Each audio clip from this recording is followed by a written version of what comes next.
Dito ako sa Mandit, Art of Mandit, Gutaya, Palawan. Yan. Ito yung mga brothers. Yan yung mga brothers. So ganito na mangyari sa kanya. So kasi nasa G na tayo. So, la, ti, do, re, mi, fa, so. Mahirap intindihin, di ba? Mahirap intindihin. Simula sa so. Kaya yung gitarista, ito sa proper. Proper yan. Pero ang kagandahan sa gitarista, kahit anong ilagay mo na key dyan, dito, lagay mo na key, pwede natin tawagin na do, kasi mupabul do tawag dyan. Pag dito tayo nakalagay sa C, do, re, mi, fa, sol, la, ti, do. Pag dito naman sa D, re, mi, fa, sol, la, ti, do. Siya palagi simula. Oh, siya lagi. Kasi na-mindset yan sa malit, bata pa tayo, estudyante pa tayo, tinuturo. Do, re, mi, di ba? Pero yung proper talaga, yun, kanina tinuro ko. Pero, pag yan ituro ko sa inyo, gulo. Gulo kasi sabihin ko, dito tayo sa oh, di ba gulo? Oh, kalala na sa inyo, dito, hindi naman ako, aminado ako, di ko rin alam to. Huli ko na rin to nalaman. Kumbaga, ang punto dito, tinuturo ko yung mga nalaman ko lang din sa mga madaling maintindihan. Kasi kung gagamitin natin yan yung mag-start sa re, magtatapos sa re, hindi nakaka-mindset yung isip natin dun eh.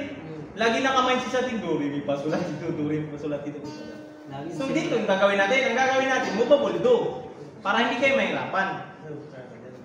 Okay naman din pag-aralan to, ito, Brad, okay din pag-aralan to. Pag tumutugtog kayo sa mga orkestra, kasi yan talaga yung sinusunod nila, yung mga professional talaga na mga orkestra, pero nagagano'n.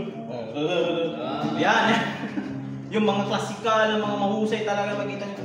Dito naman, hindi naman natin yan dito sa church. Maliliit lang tayo ng church. Mga ano, hindi. Pero katagalan, kagaya sa akin, katagalan, mauna-unawaan ko na. Kumbaga nag-start pa rin ako doon sa basic na do, re, mi, fa, sol, la, ti, do. Pero naunawaan ko na katagalan. Na ganun pa rin pagkakasunod-sunod. Sa C talaga ang do? Oh, yan yung do. C talaga. Kapag mo may mindset ka na, baka dito na. Misip ka na rin. Re, mi, fa, sol, la, ti, do, re. Re, mi, fa, sol, la, ti, do, re. Nasa re ako, sa D. Mi.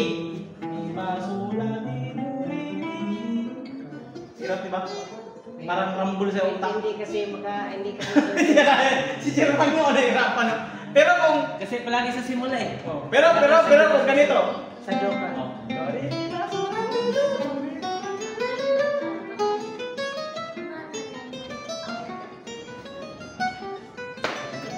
Mas madali manawaan pag puro do. Importante yan, Master? Di, importante pa rin yun. Importante pa rin yun. Sa katagalan. Pero sa atin dito sa isla, hindi naman tayo makatugtog ng mga orkestra. mga ganun. Dito na, okay na yun. Wala kasi ginasunod na. Basta magsimula ka lang sa do. Oo, simula sa do. Mark Music!